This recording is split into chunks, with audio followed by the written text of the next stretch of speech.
Chapter 12. A warning against hypocrisy. As thousands of people crowded together so that they were stepping on each other, Jesus said first to his disciples, "Be on guard against the yeast of the Pharisees. I mean their hypocrisy. Whatever is covered up will be uncovered, and every secret will be made known. So then, whatever you have said in the dark will be heard in broad daylight, and whatever you have whispered in private in a closed room will be shouted from the housetops." Whom to fear? I tell you, my friends, do not be afraid of those who kill the body, but cannot afterward do anything worse. I will show you whom to fear. Fear God, who after killing has the authority to throw into hell. Believe me, he is the one you must fear. Aren't 5 sparrows sold for 2 pennies? Yet not one sparrow is forgotten by God. Even the hairs of your head have all been counted. So do not be afraid. You are worth much more than many sparrows. Confessing and rejecting Christ. I assure you that those who declare publicly that they belong to me, the Son of Man will do the same for them before the angels of God. But those who reject me publicly, the Son of Man will also reject them before the angels of God. Whoever says a word against the Son of Man can be forgiven, but whoever says evil things against the Holy Spirit will not be forgiven. When they bring you to be tried in the synagogues or before governors or rulers, do not be worried about how you will defend yourself or what you will say, for the Holy Spirit will teach you at that time what you should say. The parable of the rich fool. A man in the crowd said to Jesus, "Teacher, tell my brother to divide with me the property our father left us." Jesus answered him, "Friend, who gave me the right to judge or to divide the property between you two?" And he went on to say to them all, "Watch out and guard yourselves from every kind of greed, because your true life is not made up of the things you own, no matter how rich you may be." Then Jesus told them this parable. There was once a rich man who had land which bore good crops. He began to think to himself, "I don't have a place to keep all my crops. What can I do? This is what I will do," he told himself. "I will tear down my barns and build bigger ones, where I will store the grain and all my other goods. Then I will say to myself, 'Lucky man, you have all the good things you need for many years. Take life easy.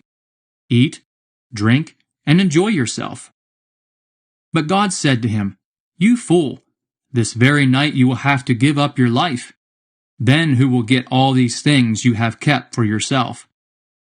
And Jesus concluded, "This is how it is with those who pile up riches for themselves, but are not rich in God's sight." Trust in God. Then Jesus said to the disciples, "And so I tell you not to worry about the food you need to stay alive, or about the clothes you need for your body. Life is much more important than food, and the body much more important than clothes. Look at the crows.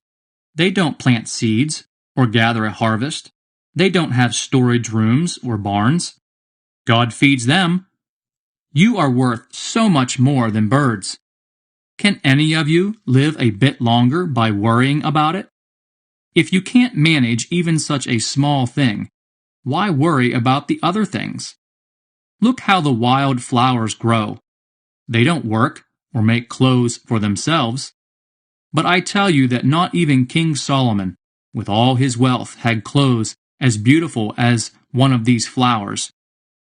It is God who clothes the wild grass that is here today and gone tomorrow, burned up in the oven. Won't he be all the more sure to clothe you? What little faith you have! So don't be all upset, always concerned about what you will eat and drink. For the pagans of this world are always concerned about all these things. Your Father knows that you need these things. Instead, be concerned with His kingdom, and He will provide you with these things. Riches in heaven. Do not be afraid, little flock, for your Father is pleased to give you the kingdom. Sell all your belongings, and give the money to the poor. Provide for yourselves purses that don't wear out, and save your riches in heaven, where they will never decrease, because no thief can get to them, and no moth can destroy them. For your heart will always be where your riches are. Watchful servants. Be ready for whatever comes, dressed for action and with your lamps lit, like servants who are waiting for their master to come back from a wedding feast.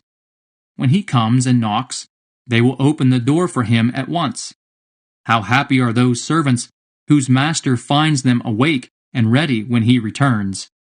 I tell you, he will take off his coat, have them sit down, and will wait on them. How happy they are if he finds them ready, even if he should come at midnight or even later. And you can be sure that if the owner of a house knew the time when the thief would come, he would not let the thief break into his house. And you too must be ready, because the Son of Man will come at an hour when you are not expecting him. The faithful or the unfaithful servant.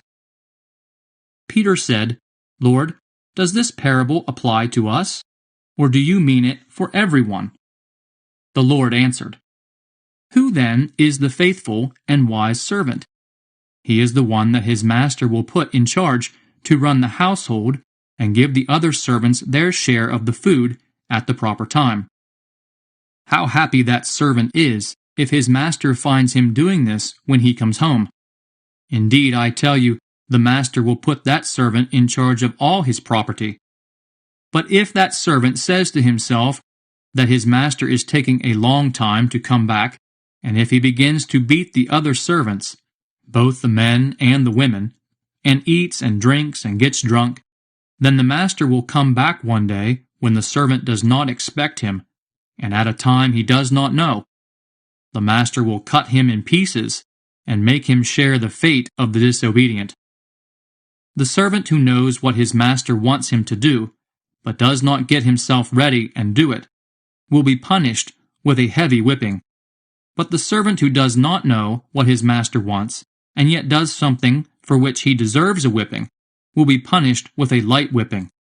Much is required from the person to whom much is given. Much more is required from the person to whom much more is given. Jesus, the cause of division. I came to set the earth on fire, and how I wish it were already kindled. I have a baptism to receive, and how distressed I am until it is over. Do you suppose that I came to bring peace to the world? No, not peace, but division. From now on, a family of 5 will be divided, 3 against 2, and 2 against 3. Fathers will be against their sons, and sons against their fathers. Mothers will be against their daughters, and daughters against their mothers. Mothers-in-law will be against their daughters-in-law, and daughters-in-law against their mothers-in-law. Understanding the time. Jesus said also to the people, When you see a cloud coming up in the west, at once you say that it is going to rain, and it does. And when you feel the south wind blowing, you say that it is going to get hot, and it does. Hypocrites, you can look at the earth and the sky and predict the weather. Why then don't you know the meaning of this present time?